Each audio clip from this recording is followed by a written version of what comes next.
Hey guys, this is a video I've been waiting to do for a long time. I mean, this year when it started, I was probably the most excited for Far From Home. Mostly because I wasn't as surprised with Infinity War as others. Mostly because I'm already familiar with the material this is all based off of. If you don't know what that is, get out. I'm just kidding, just look it up. Should know it by now, but yeah. And I'm including Venom in this ranking because he's a Spider-Man villain, and I saw another guy do this video. I think if you're even watching this, you probably know who it is. And yeah, it makes sense. I didn't watch their thing, but I probably will now. I only did because I don't want spoilers for Far From Home.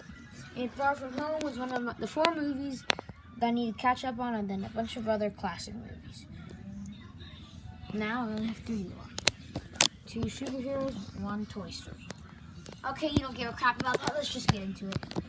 Oh, I didn't include Venom. Yeah, who cares? So, coming in at number 9 is Spider-Man 2. Yeah, The Amazing Spider-Man 2. Sorry, not Spider-Man 2. That would be a misstep. This was just crap in like every way. I like that it touched upon what happened to Peter's parents. Electro looks kind of cool. They kind of ruined Gwen Stacy's death, which just makes me want to scream at somebody. And yeah, this movie just sucks.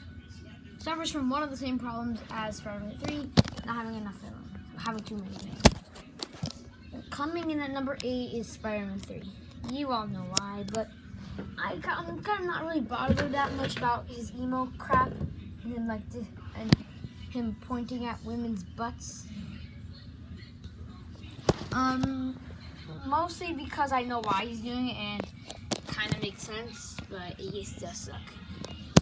Coming in at number 7 is Venom. I don't think it's as bad as it is, but that's just because I'm not as hardcore of a critic as other people are. I mean, I know enough about how to tell between a good and a bad movie. I know mostly what makes a movie good, but I don't really see with this. Yes, I see why it's bad, and it's only this high because I like it so much. And why it's not higher is because everything else is better, but over this is better.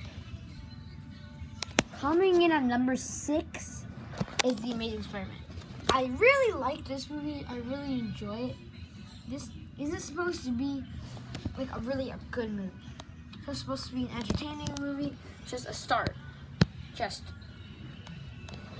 the reboot to Sam Raimi's trilogy after they couldn't make Spider-Man 4 with Mysterio and Vulture.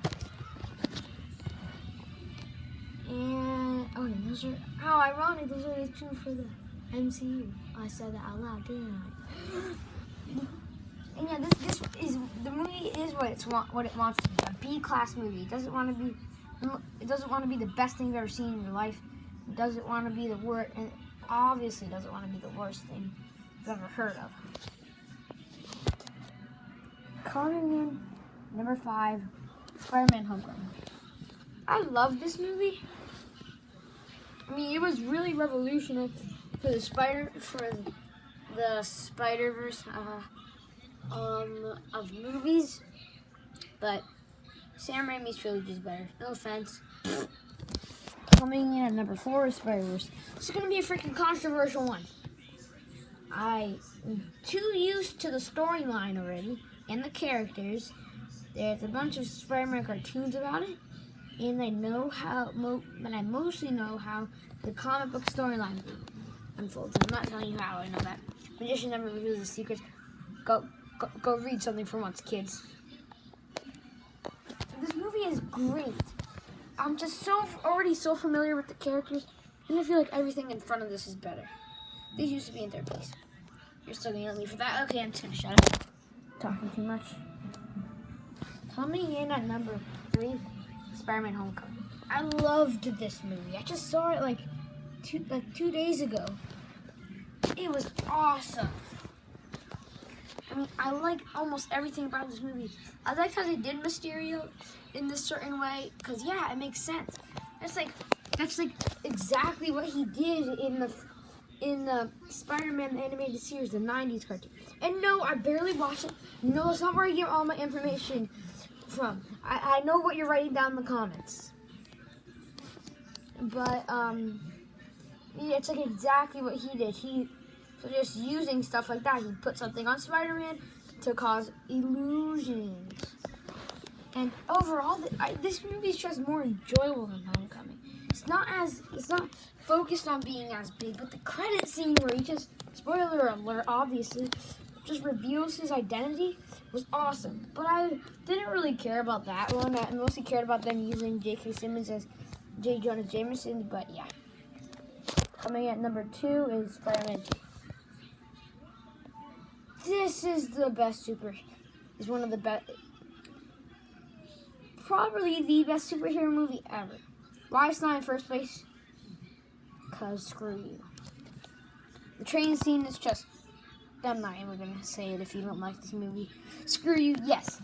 It's a little cheesy, yes. From the early freaking 2000s. They didn't have that much advanced CGI, and yes, they could have used better CGI. Shut up. Don't complain about that. You spoiled brats. Don't know anything about classic movies. Sorry. Coming in at number 1 is Spider-Man. The original Sam Raimi one. With Tobey Maguire. This one, I love how everything about this one goes. This one's my favorite movie. And yeah, they do everything like so good. I love how they do the Green Goblin. Everything's just awesome about this movie. And it's one of the main reasons superhero movies are even here today. It's what superhero movies follow from. The steps of the Sam Raimi movies, especially this one and Spider-Man 2, is what forms all these other great movies. From the footsteps of this movie, all the risks they took paid off. Everything about it is awesome. And it's not too overwhelming. It stays pretty close to the source material. Organic webbing is cool. A little gross. And I'm not going to tell you how he has those. It's a little gross also how he has those. But in the comics, how he has them. I know how in the movies. Okay, I'll shut up. I'm supposed to be thinking this in my head. Sorry. And if you enjoy this video, do what you always do. And tell me what you want to see, what content you want to see in the comments down below. If I don't make it, I'm either making it or going to make it. Because I already have a list of like 50 series and stuff I have to do. So, yeah, see you on the flip side. Whatever people say nowadays. That's way too freaking long. Cut.